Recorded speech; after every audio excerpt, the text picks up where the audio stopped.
à tous et à toutes. Ça fait tellement longtemps que j'ai pas filmé. J'espère que vous allez bien. Moi, je vais bien et tout. Et donc aujourd'hui, on se retrouve pour une petite vidéo bilan. J'ai un peu réfléchi à quel genre de vidéo je vais faire et tout. Ça fait un moment que je fais des vidéos sorties, genre en mode que j'essaye de vlogger, que j'essaye de tenir un vlog et tout. Et c'est chaud chaque fois que j'essaie de tenir un vlog. À chaque fois c'est chaud. Chaque fois que je continue, j'aime pas le contenu du vlog ou enfin j'arrive pas à tenir et tout. Je commence un jour, le lendemain, je vlog plus. Ou la plupart du temps je trouve que le contenu il est nul et tout. Tous les vlogs que j'ai postés sur ma chaîne, le contenu ne me plaisait pas. Mais c'est des vlogs où je me suis efforcée que je me suis efforcée de tenir. Donc c'est pour ça que j'ai posté. Je les ai postés parce que vraiment ils sont complets, pas parce que voilà ils me plaisent et tout. Et si je veux que ma chaîne elle évolue, il faut bien que je poste du contenu. Donc je me suis dit peut-être le plus important ce serait de commencer à faire des vidéos assis où je parle à cœur ouvert et tout. J'en ai quelques-unes déjà, j'ai une story time,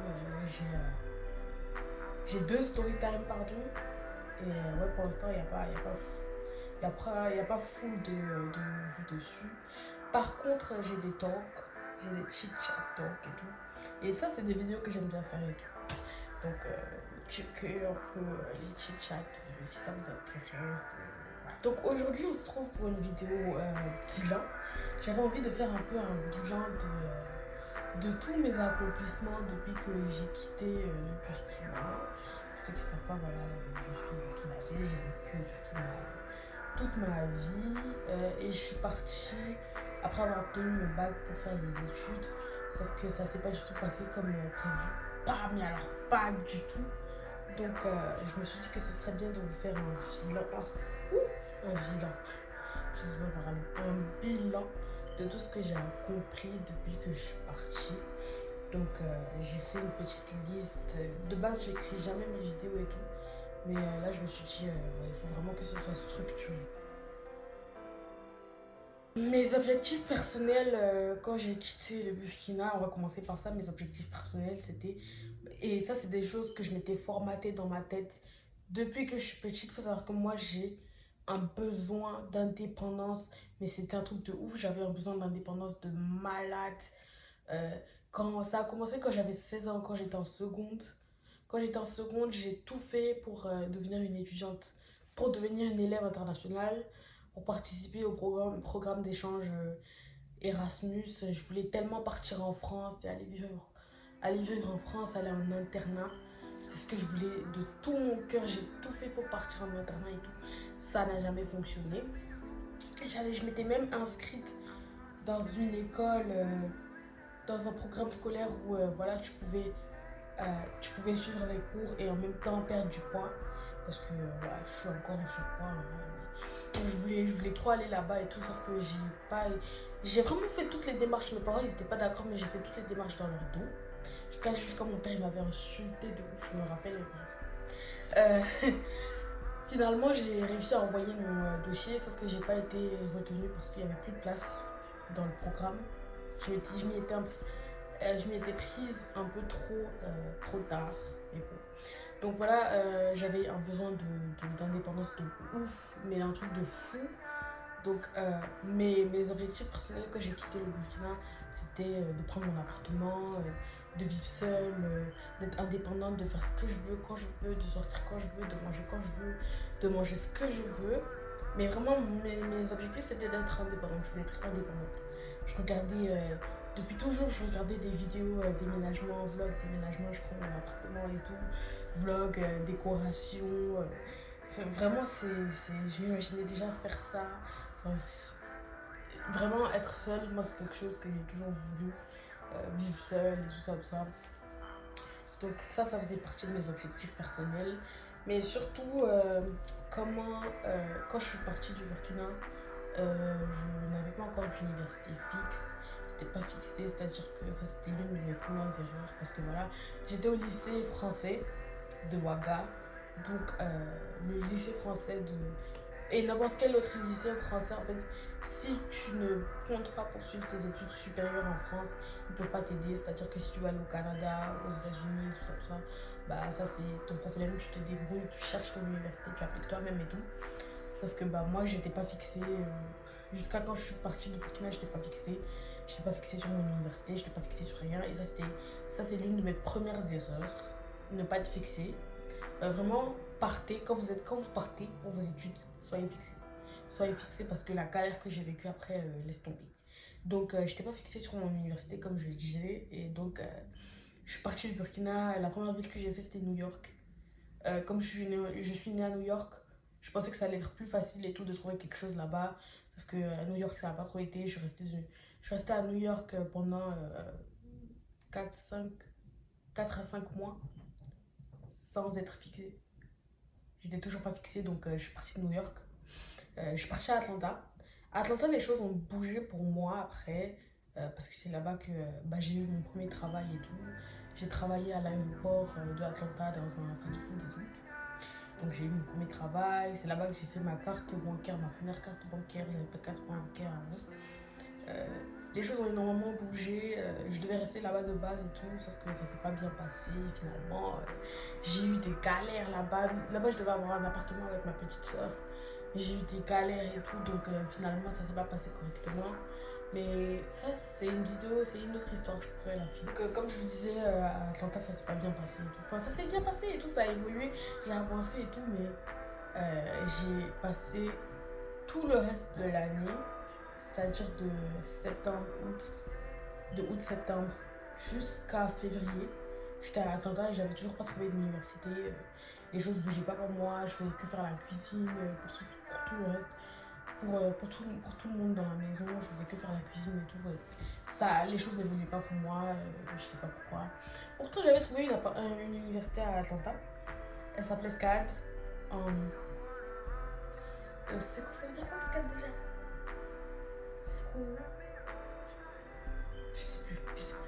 SCAD Atlanta en tout cas. Et l'université me plaisait vraiment de ouf. J'étais trop heureuse, j'étais trop contente d'aller à SCAD et tout. J'ai appliqué, j'ai été prise, j'étais trop heureuse. C'était cher, mais au point où j'en étais, je cherchais même plus une université moins chère, je cherchais juste une université et tout parce que le temps passait, mes copines, elles évoluaient. Je sais que c'est pas quelque chose de bien à faire et tout, c'est pas quelque chose qui te fait évoluer, de regarder les autres et dire ah, elle évolue, pourquoi moi j'évolue pas et tout. Chacun a son temps. Peut-être que voilà, là tes copines elles sont en train de vivre leur meilleure vie et toi t'es là, t'es dans la galère et tout.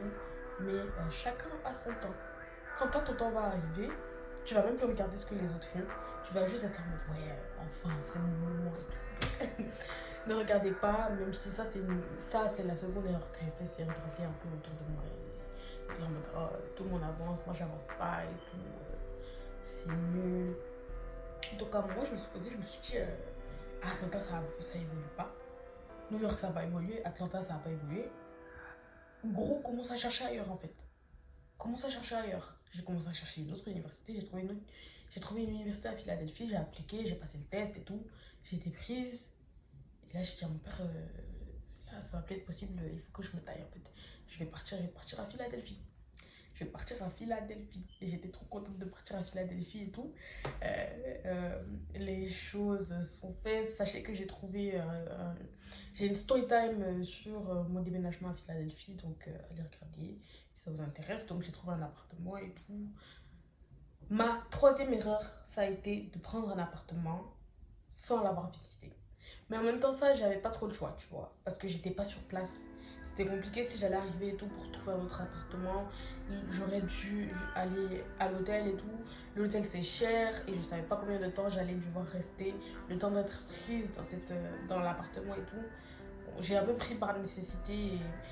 Mais si j'avais pu visiter cet appartement-là, j'aurais jamais été dedans. J'aurais jamais été dedans. J'ai une story time de toute façon. Et voilà, j'ai déménagé à Philadelphie. Les choses ont énormément bougé pour moi.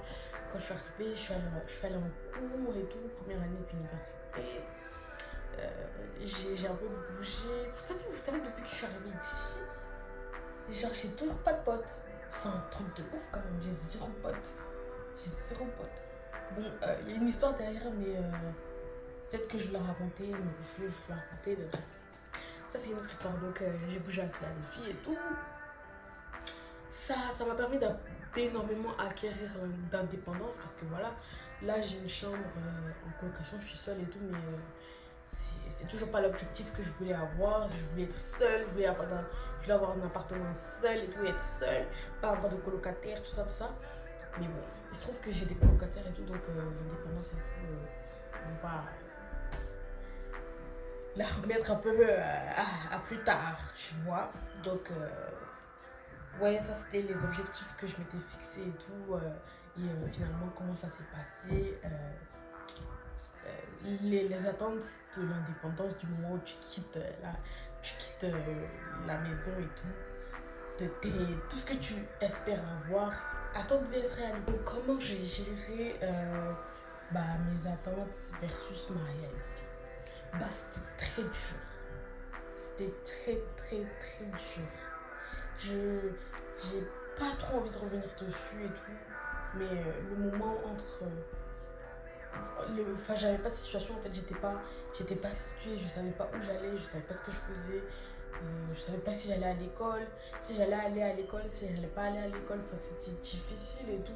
Et même aujourd'hui, je suis toujours pas située totalement, donc c'est encore difficile. Enfin, c'est tout le temps, tu es dans l'incompréhension, tu sais pas où tu mets les pieds, tu sais pas où tu marches et tout.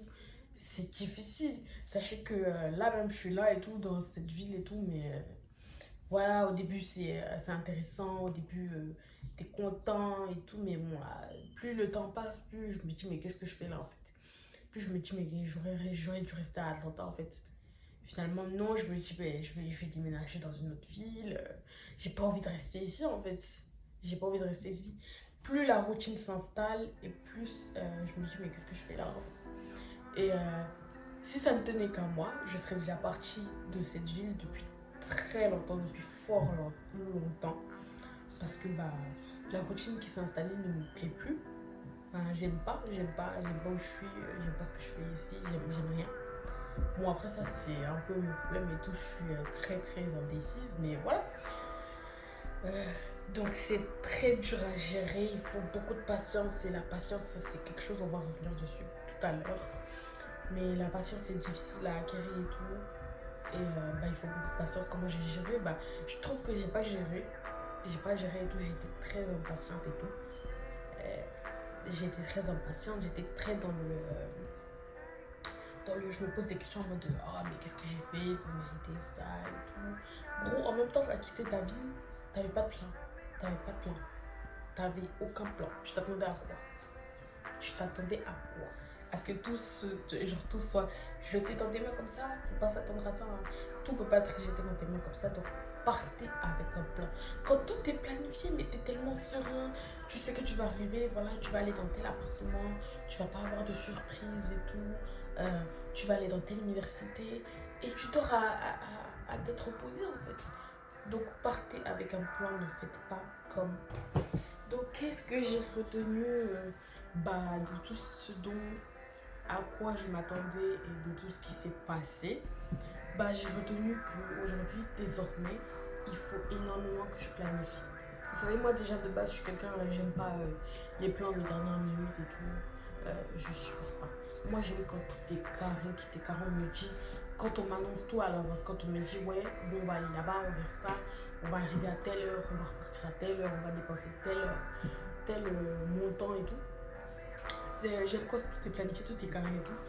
Mais voilà, j'ai retenu qu'il fallait que je fasse confiance en mon instinct en fait, et que je planifie tout. Ça sert à rien de te dire, je vais partir plus tôt et tout, et ça me permettra d'être située quand je serai déjà sur place. Non. Je vous promets que ça ne fonctionne pas.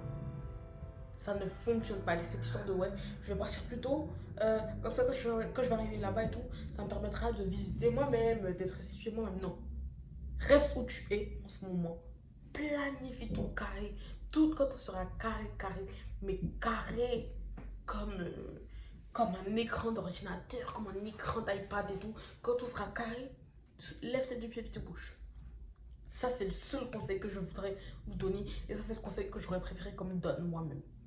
Sauf que moi, on m'a plus dit, ouais, vas-y, plus tôt et tout.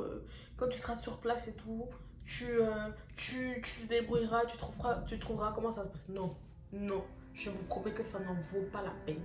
Planifiez tout, planifiez tout. Oh mon gloss. Planifiez tout où vous êtes en ce moment. C'est la meilleure solution pour moi en tout cas. Après, si vous préférez faire autrement, n'advienne que pour un. Partie 2 du futur, c'est je veux que vous réalisez, que vous restiez conscient que le fait d'avoir un vision board et une liste de motivation, ça ne veut pas dire que tout va se réaliser et tout. La liste de motivation et le vision board, ça vous permet de rester concentré sur ce que vous voulez. Par exemple, tu vas en cours et tout, et chaque fois tu as une baisse de motivation, t'en as marre, tes notes et tout, ça suffit pas. Mais tu es là et tu regardes ta liste de motivation et tu te rends compte de la raison pour laquelle tu vas en cours. De la raison pour laquelle chaque fois que tu vas travailler et tout, que tu es fatigué, que tu restes debout de 17h jusqu'à 23h, jusqu'à minuit et tout, et que tu regardes ta liste d'objectifs en rentrant chez toi, ben tu te rappelles de la raison pour laquelle tu vas au travail.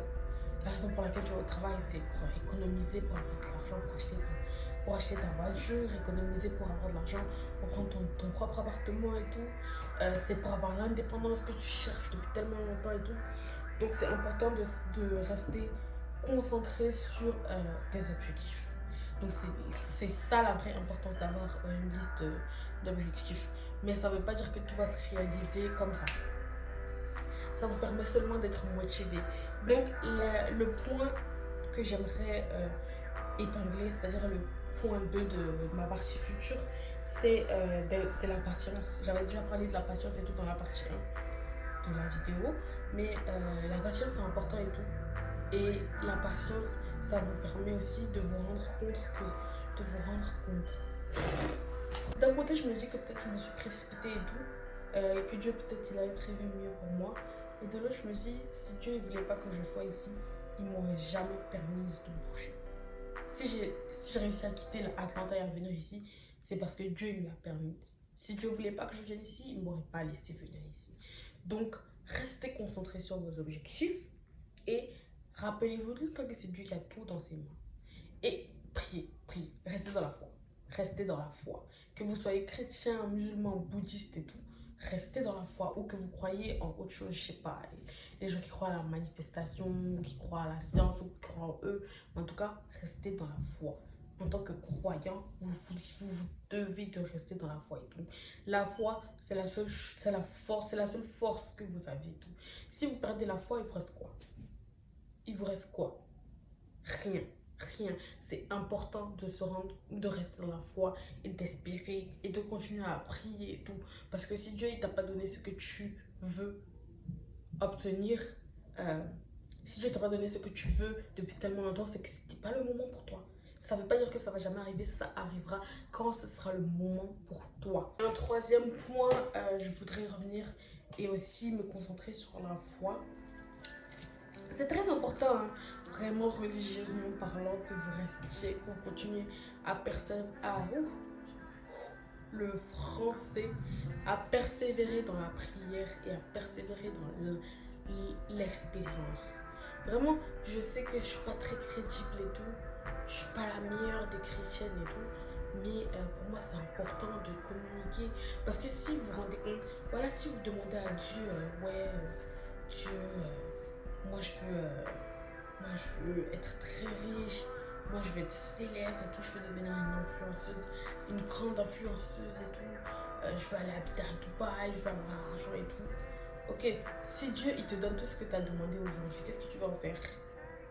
Est-ce que s'il te donne ce que tu as demandé, ça va t'aider à être plus proche de lui? Est-ce que ça va pas t'éloigner, ça va plus t'éloigner de lui qu'autre chose? Peut-être que ce que Dieu il attend, c'est que tu te rapproches de lui. Et quand tu seras assez proche de lui, il te donnera ce que tu veux. Parce qu'il saura que ouais, je lui ai donné ça. Mais ça ne va pas l'éloigner de moi. Je connais son cœur, je connais sa foi. Il connaît déjà ton cœur et ta foi et tout ça. Ce que tu penses. Mais maintenant que je t'ai donné ce que tu veux, je sais déjà que tu vas pas t'éloigner de moi. Parce que voilà, tu as acquis un niveau dans ta foi où bah, tu as confiance. Enfin, tu as confiance. Il n'y a personne qui pourra t'éloigner de Dieu. Il n'y a personne qui pourra te faire dévier de Dieu. Personne. Donc, restez vraiment, c'est important. Et aussi d'avoir la foi, d'avoir confiance. Parce qu'en tant que chrétien, je ne sais pas comment ça se passe dans les autres religions, mais je parle plus dans mon cas, en tant que chrétien et tout, votre plus grand pouvoir, c'est la foi. Il y a un verset que j'ai mis en rappel, donc ça apparaît tous les jours dans mon téléphone et tout. C'est un verset qui dit, je sais pas c'est lequel. Parce que vraiment, moi, je sais pas comment vous faites les chrétiens qui retiennent tous les versets et tout qui te sortent des Corinthiens 1, Corinthiens 16, 30, Matthieu chapitre 17. Je sais pas comment vous faites. C'est important de retenir la parole de Dieu, hein. Mais vraiment les versets exactement. Moi je sais pas comment est-ce que vous faites. Moi je peux pas. Mais je sais que le verset que j'ai gardé et tout, et que qui apparaît tous les jours sur mon téléphone, c'est le verset qui dit: si vous demeurez en moi et que ma parole demeure en vous, demandez ce que vous voulez et cela vous sera accordé. Si vous demeurez en moi et que ma parole demeure en vous, demandez ce que vous voulez et cela vous sera accordé. Je vois pas en quoi c'est compliqué, c'est pas du tout compliqué. Gardez ça dans vos têtes. Si vous demeurez en moi et que ma parole demeure en vous, demandez ce que vous voulez. Ça veut dire que si demain tu es un homme de foi ou une femme de foi et que tu demandes à Dieu, ouais Dieu, je vais être une influenceuse et tout, je vais avoir de l'argent, je vais mettre toute ma famille à l'abri et tout, je veux que mes paroles aient de l'impact, que les gens écoutent ce que je dis, il va te donner. Parce qu'il sait que sa parole demeure en toi. Donc ça veut dire que ce qu'il va te donner, ça ne va pas l'éloigner de toi, ça ne va pas t'éloigner de lui, vice versa. Je ne sais pas si je suis compréhensive. Je ne sais pas parler, je ne sais pas si je suis compréhensive. Donc, si vous demeurez en lui et que sa parole demeure en vous, demandez ce que vous voulez. Et cela vous sera accordé. Et c'est aussi important de retenir plein de versets comme ça qui disent. Par exemple, je ne sais plus c'était lequel non plus encore une fois, mais je sais qu'il y a un verset qui dit si vous avez la foi comme une graine de moutarde, vous regarderez. C'est pas très exactement ça, mais vous regarderez la montagne qui est devant vous et vous lui demanderez de se jeter dans la mer et elle le fera. Parce que vous avez la foi comme une graine de moutarde. Vous comprenez? Genre en mode, il ne vous demande pas de grand chose, juste garder la foi. Même si elle est petite comme ça.